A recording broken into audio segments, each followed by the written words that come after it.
Hi hello welcome back to my channel. అందరూ ఎలా ఉన్నారు? అందరు బాగున్నారు అనుకుంటున్నాను. నేను కూడా చాలా చాలా బాగున్నాను. ఈ వీడియోలో మనం ఇంట్లోనే జొన్నలతో జొన్న రవ్వ ఎలా చేసుకోవాలో చూద్దాం.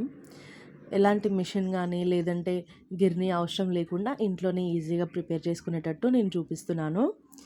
ఈ జొన్నలని ఫస్ట్ మంచిగా వాటర్లో బాగా కడుక్కొని ఇలా ఎండకు ఆరేసుకోవాలి. ఒక హాఫ్ డే వరకు ఇలా ఎండలో వేసుకున్నాం అనుకోండి, జొన్నలు చాలా రోజు స్టోర్ ఉంటాయి. అదేవిధంగా జొన్నలలో ఎలాంటి దుమ్ము అలా మట్టి ఉన్నా కడిగినప్పుడు వెళ్ళిపోతాయి. ఇంకా మనం ఇలా ఎండకు ఆరేసామనుకోండి, పురుగు పట్టకుండా చాలా రోజులు నిల్వ కూడా ఉంటాయన్నమాట. అందుకనే మనం బాగా కడుక్కొని ఇలా ఎండ బాగా ఉన్న రోజు ఒక చాపలో కానీ లేదంటే ఏదైనా క్లాత్ పైన వేసి ఇలా ఎండలో ఆరబెట్టుకోవాలి. అవి బాగా ఆరినాయి అనుకోండి, మనకి గట్టిగా అవుతాయి అన్నమాట. ఇంకా వేడిగా కూడా తాకుతాయి మన చేతికి పట్టుకున్నప్పుడు. అలా అనుకోండి, మనకి జొన్నలు అనేవి బాగా ఎండినట్టు. ఈ ఎండిన జొన్నలన్నీ కూడా మనం ఇలా చాటలో తీసుకోవాలి. చాటలో తీసుకొని ఒక్కసారి లైట్గా చెరిగితే సరిపోతుంది. ఇందులో అంత దుమ్ము కానీ అలా ఏమి ఉండదు, ఎందుకంటే మనం వాష్ చేసినప్పుడే మొత్తం వెళ్ళిపోతుంది అనమాట. దాని తర్వాత మనం ఇంతకుముందు తీసుకొచ్చిన జొన్నలు ఉన్నాయి కదా, ఇలా ఇసురాయి పెట్టుకోవాలన్నమాట. ఇసురాయి కింద మనము ఏదైనా క్లాత్ కానీ లేదంటే మన దగ్గర ఏది ఉన్నా వేసుకోవచ్చు. మనం విసిరినప్పుడు మన రవ్వ మొత్తం అందులోనే పడుతుంది అనమాట. అందుకనే కింద ఒక క్లాత్ కానీ ఏమైనా వేసుకొని దానిపైన ఇసురాయి పెట్టి మెల్లిమెల్లిగా ఫస్ట్ జొన్నలు కొన్ని వేసుకోవాలండి.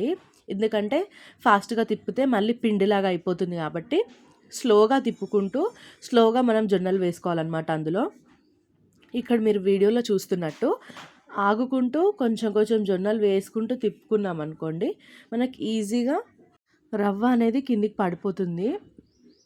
మీరు ఇక్కడ చూస్తున్నారు కదా, అలా మనము మెల్లిమెల్లిగా తిప్పుకుంటూ పైనుండి జొన్నలు వేసుకుంటూ ఉండాలి. సో ఇది మనం మిక్సీలో కూడా చేసుకోవచ్చు, కానీ నేను మిక్సీలో చేసినప్పుడు నాకు అంత బాగా రాలేదు రవ్వ అనేది, పిండి పిండిగా అయింది. ఇంకా దాని తర్వాత ఇదే పిండితో నేను గట్క చేస్తే కూడా నాకు మంచిగా రాలేదనమాట. సో మా మమ్మీని అడిగితే మా మమ్మీ ఈ మెథడ్లో చేసుకోవచ్చు, ఇదైతే చాలా ఈజీ ఉంటుంది, ఇంకా ఎక్కువ రోజులు స్టోర్ చేసుకోవచ్చు అని కూడా చెప్పింది.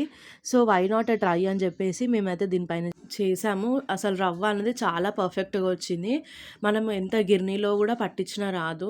నేను ఇక్కడ కొన్ని గిర్నీలో అడిగాను అనమాట, జొన్నలు రవ్వ పట్టిస్తారేమో అని. బట్ మేము ఉండే ఏరియాలో ఎక్కడ కూడా జొన్నలు ఇలా రవ్వ పట్టడానికి లేదు. అందుకే మేమే ప్రిపేర్ చేద్దామని స్టార్ట్ చేసాము. చూడండి ఇక్కడ ఎంత బాగా వచ్చిందో రవ్వ అనేది. మనకి గోధుమ రవ్వలాగే అవుతుంది సేమ్. ఇందులో పిండి అనేది ఏమి ఉండదు. మనం ఫస్ట్ పట్టుకున్నప్పుడు పిండి ఉంటుంది. ఆ పిండి ఎలా తీసేయాలో కూడా నేను వీడియోలో చెప్తూ ఉంటాను, లాస్ట్ వరకు చూస్తూ ఉండండి. ఇక్కడ మన ప్రొసీజర్ అయితే ఆల్మోస్ట్ హాఫ్ వరకు వచ్చేసింది. మేము ఇక్కడ ఒక 2 kgs వరకు అయితే చేసి పెట్టుకున్నాము. దీంతో గట్క ఎలా చేసుకోవాలో కూడా నేను ఫర్దర్గా చెప్తూ ఉంటాను అండ్ రెసిపీస్ కూడా షేర్ చేస్తాను. ఖచ్చితంగా ఛానల్ని అయితే సబ్స్క్రైబ్ చేసుకోండి. సో మనము ఈ జొన్నలు చాలా హెల్దీ అండి, ఎందుకంటే ఈరోజు రేపు మనకి ఇలాంటి న్యూట్రిషనల్ ఫుడ్ అనేది చాలా తగ్గిపోయింది. సో జంక్ ఫుడ్ అనేది ఎక్కువ ఉంది కదా. సో మనం వీక్లీ ఒక 2 to 3 times అయినా ఇలా జొన్నతో మనం గట్క చేసుకొని తిన్నామంటే మనకైతే చాలా హెల్దీ. దీన్ని టేస్టీగా కూడా చేసుకోవచ్చు, వెజిటేబుల్స్ వేసి ఉప్మా లాగా, లేదంటే ప్లెయిన్గా veg curries, non veg curries ఎలాంటి వాటికైనా కూడా మనకి జొన్న రవ్వతో గట్క అనేది అయితే బాగుంటుంది టేస్ట్. మనము ఇంకా మంచి రెసిపీస్ కూడా చేసుకోవచ్చండి వీటితో. అయితే ఇంతవరకు అయితే మనము ఇలా విసిరాము కదా, రవ్వ అనేది వచ్చింది. రవ్వతో పాటు కొంచెం పిండి కూడా మనకు వస్తుంది కాబట్టి ఆ పిండి అంతా సపరేట్ చేసుకోవడానికి మనం ఒక్కసారి ఇలా చెరిగితే సరిపోతుందండి. మనము ముందుకు చెరిగామనుకోండి, ఆ పిండి ఏదైతే ఉందో ఇలా అంతా ముందుకు వచ్చేస్తుంది అనమాట. కొంచెం వెనుకకు జరుగుకున్నాం అనుకోండి, ఆ రవ్వ అంతా మనకు వెనుకకి వెళ్ళిపోయి ఆ పిండి అనేది అనుకోండి మొత్తం ముందుకు వచ్చేస్తుంది. సో ఇలా చెరుక్కోవడం ఈజీ. ఒకవేళ రాలేదనుకోండి మీకు ఇలా చెరగడం, మన దగ్గర పిండి చేసుకునే జాలి ఉంటుంది కదా, ఆ జాలితో పట్టినా వచ్చేస్తుంది. సో అంత పెద్ద కష్టమేం కాదు. కానీ ఇలా చెరిగితే ఏంటంటే అసలు ఇంకా ఏమైనా పిండిలో నలకలు కానీ ఏమైనా చిన్న చిన్నవి అలా పుల్లలో ఉన్నా కూడా వచ్చేస్తాయి. అని మా మమ్మీ అయితే ఒకసారి ఇలా చాటతో చెరుగుతుంది. మీకు ఇలా చెరగడం కష్టం అనుకోండి, మన దగ్గర పిండి జల్లెడు ఉంటుంది కదా, దాంతో జల్లించుకున్నా సరిపోతుంది. నెక్స్ట్ క్లిప్పింగ్లో నేను అది కూడా చూపిస్తాను ఎలా చేసుకోవాలనేది.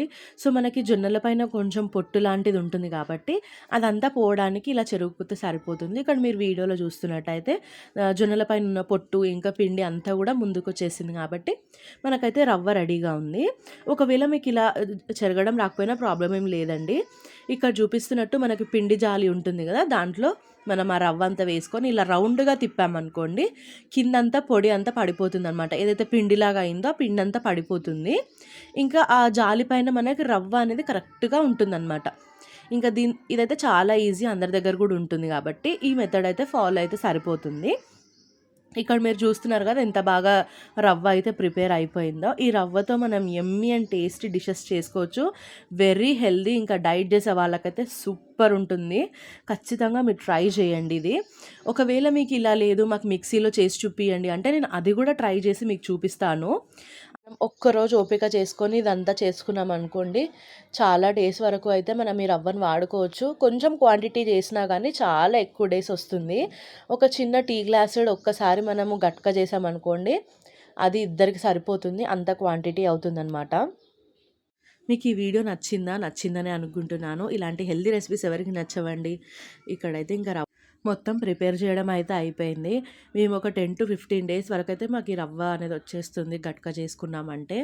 ఐ హోప్ మీ అందరికీ నా వీడియోస్ నచ్చుతున్నాయి అనుకుంటున్నాను. ప్లీజ్ నచ్చితే లైక్ చేయండి, షేర్ చేయండి, సబ్స్క్రైబ్ చేయండి. మీ లవ్ అండ్ సపోర్ట్ ఎప్పుడు ఇలానే ఉంటే ఇంకా మంచి మంచి రెసిపీస్తో మీ ముందుకు వస్తాను. ఇంకో వీడియోలో మళ్ళీ కలుద్దాం. అంతవరకు మరి ఉంటాను. Bye bye.